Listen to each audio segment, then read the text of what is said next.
HOA bulldozed our park for aesthetic value. I used their funds to rebuild it legally. You ever look at a pile of splintered wood, twisted monkey bars, and shredded rubber mulch, and feel like someone just tore your childhood in half? I did last Saturday. I'm Jalen Moore, civil engineer by trade, advocate by heart, and the guy who, until recently, thought the worst thing that could happen in this sleepy suburb was a petty noise complaint or some holiday lights drama. Turns out I was wrong, dead wrong. We moved to Brook Grove Estates 6 months ago for my daughter. Maya, she's 9, has spina bifida, uses a wheelchair. And that park the one Karen and her so-called beautification committee just destroyed was the only place she felt truly free. They didn't even give notice. I got home from work, still in my work boots, to find a demolition crew packing up. Dust in the air. The sandbox gone. Our community garden ripped from the soil like it never mattered. The swings where Maya laughed until she cried flattened. What the hell is this? I shouted, walking straight into the mess. One of the crew guys just shrugged and said, "Ask the HOA. Man, they paid us." And there she was, Karen Wellington, clipboard in hand, sunglasses perched on her nose like she was about to audition for the Devil Wears HOA. Blonde bob stiff in the wind. She smiled like she'd done us all a favor. "It was time for an upgrade," she said, her voice syrupy and slow. The park was non-compliant, and we needed the space for a private event lawn. "It's for the community." This was the community, I snapped, waving at the wreckage. Karen pursed her lips. "Well, it's not like it had a permit. Anyway," I froze. "You're saying you destroyed a park without even checking if it was legal?" She smiled again. "The HOA board approved it. Let me tell you something. When you spent the better part of your career working to make public spaces more accessible, when your daughter has finally found a place where she isn't stared at, pushed aside, or left behind, you don't take that lightly." I pulled Maya's chair out of the mud myself. She wasn't with me, thank God. If she'd seen what they did to her park, I don't know if she would have ever trusted people again. That night, I sat at the kitchen table with every document I had: deed records, local zoning codes, ADA compliance acts, and by 3 a.m., I found that the land wasn't even HOA property. It was public easement space granted by the original developer for communal use. And now, it was gone. But I wasn't. The next morning, I filed an injunction with the city planning office. I emailed every local news outlet. I posted the before and after photos on the community Facebook group. The caption, "This is what the HOA calls progress. This is what my daughter calls home." It blew up. Hundreds of comments. Parents crying, veterans furious, elderly neighbors confused and heartbroken. But Karen, she doubled down. She called my post emotional propaganda and accused me of weaponizing disability for political gain. That was it. I was done playing nice. A week later, I attended the next HOA board meeting legally, as a homeowner. I had that right. But as I stepped up to the mic during open forum, Karen tried to shut me down. "Mr. Moore, your behavior has been disruptive to this community," she said, trying to gavel me out. "Disruptive," I said, leaning in. "You demolished a public park. You spent HOA funds illegally, and you violated 80 guidelines on record." Gasps. Whispers. Some of the other board members started flipping through their papers. Karen's face went pale. I held up a printed screenshot. "This is your signature on the contractor invoice. This is the original development plat showing that the park is protected land. And this," I pulled out another document, "is a legal notice filed with the city. You'll be hearing from them soon." That was the first crack, but I wasn't finished. Over the next 2 weeks, I filed 3 more complaints, 2 with the city for improper use of funds and public easement violation, and 1 with the state ADA office. I also launched a petition with over 800 signatures calling for the full restoration of the park. Karen tried everything to stop me. Emails, petty threats. At one point, she even accused me of harassment and tried to fine me for community defamation. But by then, the tide had turned. Parents started organizing. Veterans like Mr. Coleman, who helped fundraise the original park 20 years ago, came out of retirement to speak up. Teens held bake sales and car washes to rebuild it. We didn't just push back, we rose. And that's when Karen made her biggest mistake yet. She authorized fencing around the lot without permits, with signs that said private property HOA members only. That act triggered a citywide inspection. And what they found, you ever see someone lose everything, not because they were unlucky, but because they finally hit the wall? They didn't think anyone would ever build that wall. I was that wall.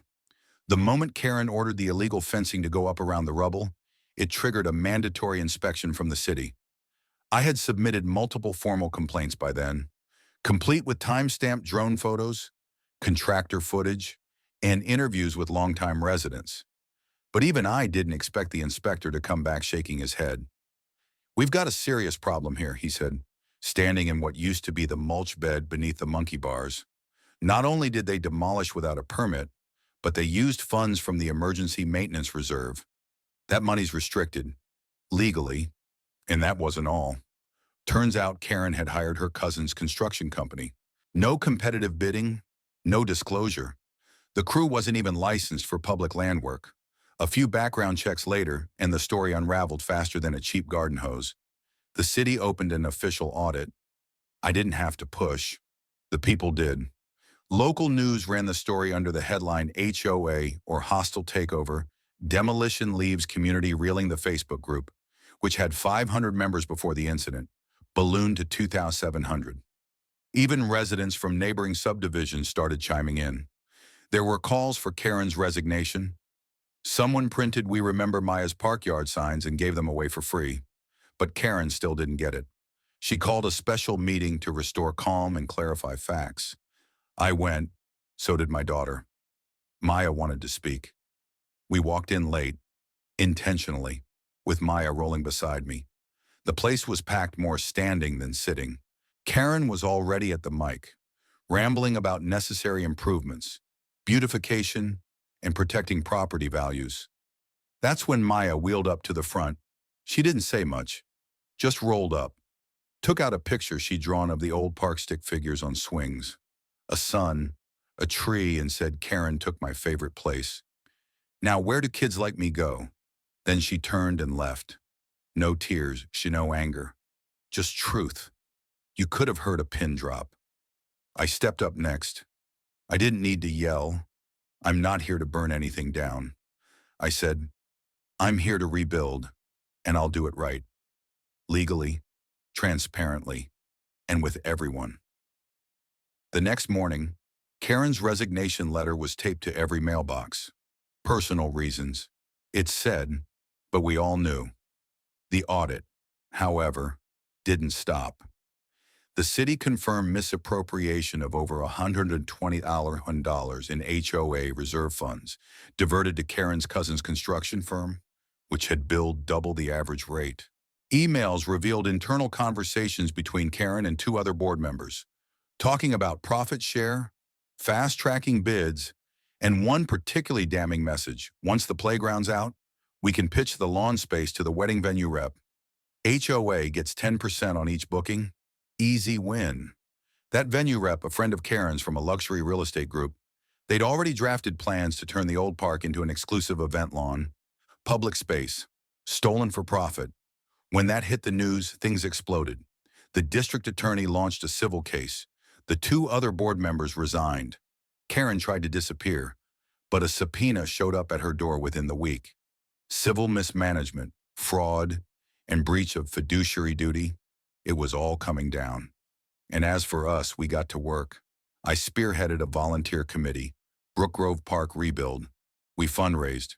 We negotiated. I worked pro bono with the city to draft new site plans that met all accessibility standards. For Maya, for every kid who never felt welcome on cracked pavement or narrow slides. We added a wheelchair-accessible zip line, sensory gardens, shaded swings, a mural wall where local kids could paint their stories. The city pitched in matching funds. Veterans offered labor. The same teens Karen ignored came out with wheelbarrows and paintbrushes. And when we broke ground, Maya held the shovel. It took 3 months. Blood, sweat, and love in every nail and bolt.